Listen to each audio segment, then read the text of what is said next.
নামাজ কেউ তার কথা কয় নাই। ওই ভিক্ষুক বলতেছে, হে আল্লাহ, তোমার রাসূলের কাছে এসে আমি খালি হাতে ফিরে গেলাম।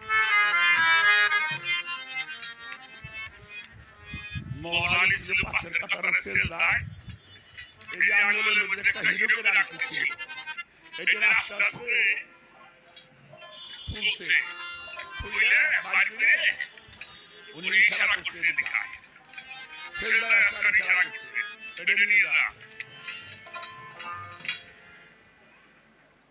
নামাজ শেষ হয়ে গেল, হুজুর পাক মিম্বরে বসলেন, সালাম আলাইহি আয়াত নাযিল হলো, হে রাসূল, রূপ অবস্থায় যারা